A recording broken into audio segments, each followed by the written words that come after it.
Hello dear student, स्वागत है आपका अपने जल तैयार जीत में। आज हम देखेंगे यहाँ पर एडगेट अभ्यास पुस्तिका विज्ञान कक्षा 8 जो आपको यहाँ पर वर्तमान भरने के लिए दी गई है।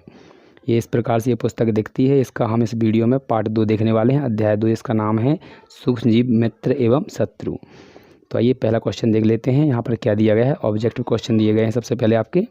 तो यहाँ पर पहला प्रश्न दिया है, आपने अपनी माँ को गर्म गुनगुने दूध में थोड़ा सा दही मिलाते हुए देखा होगा जिससे दूध का दही में परिवर्तन हो जाता है। इसका कारण क्या है? तो इसका सही लगाएंगे ऑप्शन 4 में से आपका बी। दूसरा क्वेश्चन है, बूझो को डॉक्टर ने खून की जांच कर मलेरिया से ग्रसित बताया, जिसका कारण है। ऑप्शन यहाँ पर 4 दिए गए हैं, इसका सही लगाएंगे ऑप्शन नंबर सी, मादा एनाफ्लीजा मच्छर।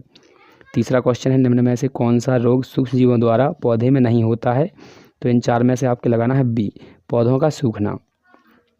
अगला क्वेश्चन आपका चौथा दिया गया है, तो यहाँ पर पढ़ेंगे आप। तो यहाँ पर ये दिया गया आपका, आपने बाज़ार में ब्रेड लगाकर यहाँ पर लाकर उसे खुले तथा नम स्थान पर रख दी, तो कुछ समय बाद उस पर काली रचनाएं दिखाई देने लगती हैं। इनका क्या कारण है? तो इसका ऑप्शन में से आपको लगाना है सी, कवक। अगला क्वेश्चन आप लगाएंगे यहाँ पर 5 में से। तो यहाँ पर दिया गया है, नाइट्रोजन चक्र के दौरान वायुमंडल में नाइट्रोजन की जो मात्रा है तो इनमें से क्या है आपकी स्थिर रहती है, यानी अपरिवर्तित रहती है। इसके बाद हमारे यहाँ पर रिक्त स्थान दिए गए हैं, तो यहाँ पर इनमें से शब्दों में से आपको छांट कर लिखना है। तो देखिए क्या क्या लिखना है, आप लिखेंगे यहाँ पर। तो पहला दिया गया है, थैलियों में आने वाला दूध संदूषित नहीं होता है क्योंकि यह दूध होता है, तो इसका हो जाएगा आपका पाश्चरीकृत। इसके बाद दूसरा है, सूक्ष्म जीवों से प्राप्त औषधि जो बीमारी पैदा करने वाले सूक्ष्म जीवों को नष्ट कर देती है कहलाती है, तो इसका लिखेंगे आप यहाँ पर प्रतिजैविक। तीसरा है, यहाँ पर प्राकृतिक शर्करा के एल्कोहल में परिवर्तन होने की प्रक्रिया कहलाती है, तो इसका आगे आपको यहाँ पर किण्वन, इसमें आ जाएगा किण्वन। चौथा है आपका, डेंगू के वायरस का वाहक होता है, तो इसका हो जाएगा आपका यहाँ पर एंडीज।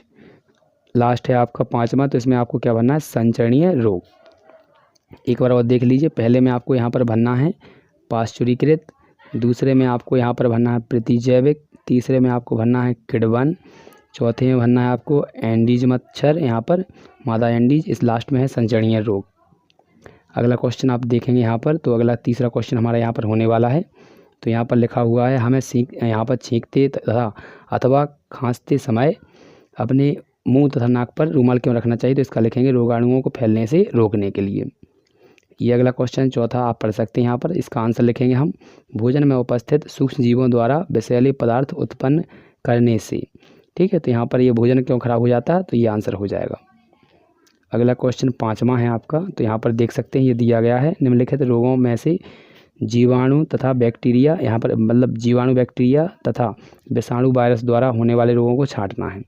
तो देखिए यहाँ पर इसका आंसर लिखेंगे आप। तो ये आंसर हो जाएगा इसका 5वें का। तो जीवाणु द्वारा होता है हैजा, क्षय रोग और टाइफाइड। विषाणु द्वारा होता है खसरा, पोलियो और हेपेटाइटिस ए।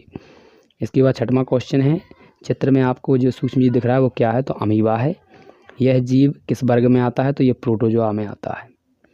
अगला है आपका, इस वर्ग द्वारा होने वाले किसी एक रोग का नाम? तो मलेरिया।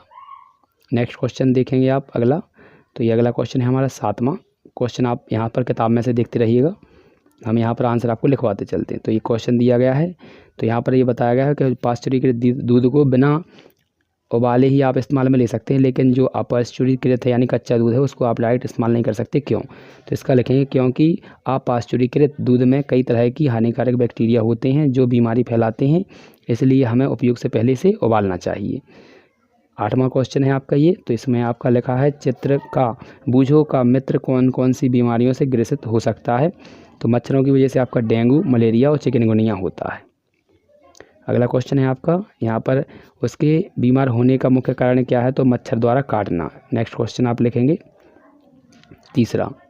तो यहाँ पर तीसरा लिखा है, इस बीमारी से बचने के लिए आप कौन कौन से उपाय करेंगे? तो यहाँ पर लिखेंगे, घर के आसपास पानी जमा नहीं होने देंगे या देना चाहिए। इसके बाद मच्छरदानी का उपयोग करना चाहिए। इसके बाद 9वां क्वेश्चन है। तो ये आपका क्वेश्चन दिया गया है, तो ये मैदा फूल जाता है आपका।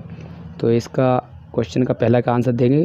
तो यहाँ लिखा है, इसका आंसर लिखेंगे, गूथा हुआ आटा फूल गया। इसके बाद सेकंड है, पहेली ने गूथे हुए आटे में जो परिवर्तन देखा हुआ है किसके कारण था? तो ईस्ट के कारण, ईस्ट। इसके बाद नेक्स्ट क्वेश्चन है आपका अगला तीसरा, तो यहाँ पर लिखा हुआ है इस प्रक्रिया का उपयोग किन खाद्य पदार्थों को बनाने के लिए किया जाता है, तो इसका लिखेंगे इडली, डोसा, पाव रोटी, जलेबी आदि।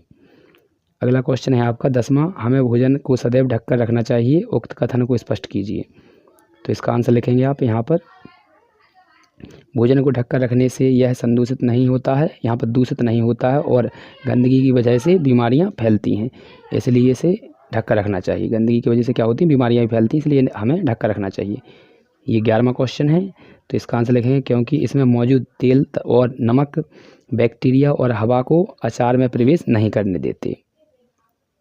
नेक्स्ट क्वेश्चन है आपका यहाँ पर, तो यहाँ पर लिखा है आपकी जो दादी और माँ हैं वो किन किन खाद्य पदार्थों को सूक्ष्मजीवों से यहाँ पर बचा कर रखती है, तो इसका लिखेंगे अचार, मुरब्बा, जेली आदि। इसके बाद चीनी के उपयोग द्वारा किन किन खाद्य पदार्थों को लंबे समय तक सुरक्षित रखा जाता है, तो जैम, जेली और स्कैब, ठीक है, स्कैब्स। इसके बाद अगला है आपका दैनिक जीवन में सूक्ष्मजीवों का उपयोग कहाँ कहाँ होता है, तो बहुत जगह पर होता है, लेकिन यहाँ पर कुछ लिख देते हैं, दही, इडली, डोसा, ब्रेड, केक तथा दवाइयाँ बनाने में, ठीक है, आदि बनाने में। अगला क्वेश्चन है आपका नाइट्रोजन चक्र को आपको दिखाना है, तो यहाँ पर ये आप किताब में मिल जाएगा, तो आप किताब से ये बना सकते हैं, ठीक है, तो बना लीजिएगा ये इस प्रकार से। इसके बाद हमारा 14वां क्वेश्चन है, तो ये आप देख सकते हैं क्वेश्चन नंबर 14।